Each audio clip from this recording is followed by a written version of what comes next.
Hello, everyone, and welcome back to yet another episode of the Running Tempo podcast. We're now on episode 8, which is it's crazy to say, to be honest. But yeah, hopefully you enjoyed the episode last week. I found it really insightful. Really, it was great to have Emily on to discuss his running journey. So on today's episode, I'm just going to be talking a little bit about how the training's going for the Chester Marathon. What I found the toughest part, and sort of what I'm aiming for really in terms of my targets going forward. So whether you're training for your first 5k or your 10th marathon, hopefully you can find something relatable in this episode and something sort of positive really that you can take from it.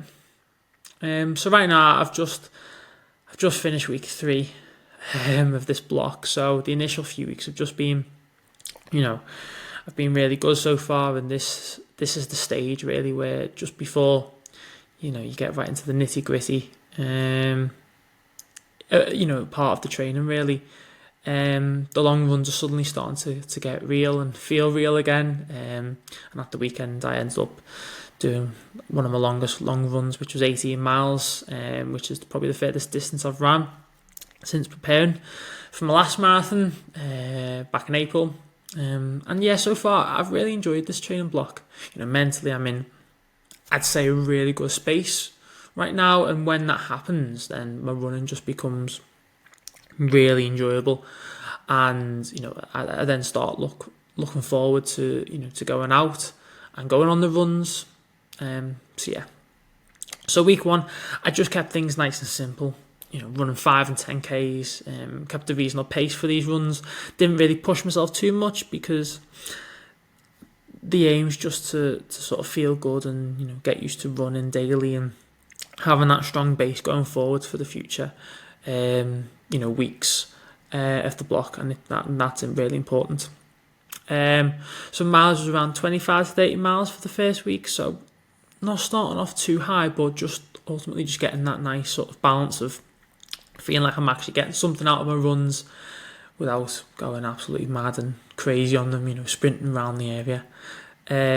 So then I upped my mileage for the second week to around 35 to 40 miles, and that gradual increase wasn't overwhelming, which is good, and it just felt natural really for me. So I was really pleased, because I think increasing it too much will obviously lead to burning out and tiring really quickly, and that's happened in the past. And it was just a variation really of 5-mile runs, 10Ks, and even a 10-mile run too. And then this week's it's been quite a big week in terms of distance covered. I ran about 55 to 60 miles, which is quite a lot, but it means my fitness is in a good place. I finished the week with my 18-mile long run at around a pace of 4 minutes and 30 seconds per kilometre. So I'm feeling really good.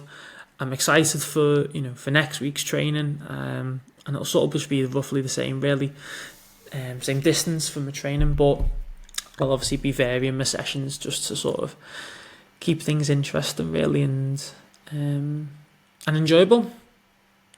So one thing which has been going well, I'd say, is probably overall frame of mind throughout this training block. I've been in a really positive place throughout, and I'm enjoying my runs and always looking forward to the next one, which is good. I'm varying the type of runs I do, and I try to keep things engaging for me, and also meeting up with friends to go on a run and having that that sort of social balance is always a positive for me, and always keeps me motivated and upbeat really during a marathon, during the marathon training block. But I also attend my local park run each week, and that helps because I'm seeing plenty of people who are all just getting out there and running on a Saturday morning, and ultimately that motivates me to do it and to keep running, because seeing others run sort of pushes you to run, and it's just a brilliant community really to be a part of, to be honest. So unfortunately there's obviously a few negatives. One thing I've struggled with is probably training in the heat. I always enjoy training during the winter months, the final months of the year, because I prefer it when it's just slightly cooler outside. I don't know, I just really enjoy when it's when it's chillier, and I think it feels easier to run. But unfortunately, it is what it is, and the timing of the marathon obviously comes, after the summer. So the training happens during the summer, but obviously that's what it takes to to correctly prepare and I feel ready on race day really. And it's actually been really warm lately, so motivation has been difficult to go out in the heat, and run. But I do think before I head out, I always think to myself, I don't feel like going out because it's just too far, too warm, and I'll be shattered after 10 minutes of running. But ultimately, when I finish the run, I just feel so much better. But the heat has a knock-on effect. It then impacts your hydration and fuel throughout, especially the longer runs. So I have to drink more liquids, and then maybe take an extra gel with me as well, because obviously it'll take its toll on the body, when it's warm outside. But honestly, I'm in a really, really good place. I'm pleased with how things are going. The marathon training blocks are always difficult and require a lot of mental toughness and resilience, I'd say. But my focus is still on the marathon, and that's the crucial part. So my plan is just to sort of achieve a time of 2 hours 50 or below, and this time would help me qualify for London Marathon next year, as the threshold is now 2 hours 52 minutes to qualify. But each year the time, it's getting lower and lower for people to qualify. So it originally started off by being 3 hours, and then last year it was 2 hours 55, and now it's 2 hours 52 minutes. But I'm just using this marathon as sort of a good marker really to see where my fitness is at, and also as good preparation for hopefully the marathon next year, where I can give it my all and try and get a PB. But obviously that's dependent on the weather, obviously. But I'm ready to get my revenge on the marathon after last time, and probably motivated more than ever really to finish the Chester Marathon and then fully focus on London next year.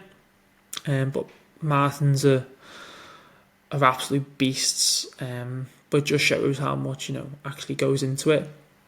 It kind of takes over you really, and you have to put all of your focus into it.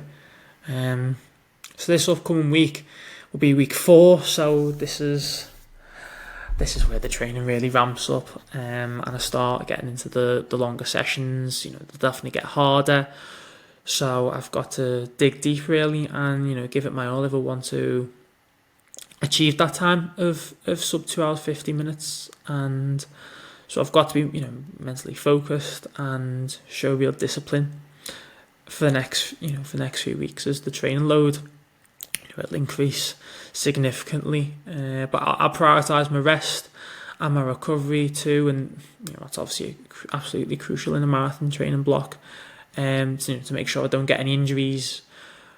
So yeah, that's just kind of a little insight into where I'm currently at right now in terms of my training and my fitness, and how I'm finding it really, and also my plans moving forward for the rest of the block. If you're also training for a race, I'd love to know how it's going, what you're working for, what you're finding the toughest, and yeah, just a little bit about your goals really. And here at the Running Temple, we help people of all abilities and offer them the amazing experiences of what running actually has to offer. So I think that's a good place to wrap it up. Thank you for tuning in another episode of the Running Tempo podcast, and I'll keep you updated as we get closer to race day. And I'll see you next week for a solo episode. And yeah, see you in a bit.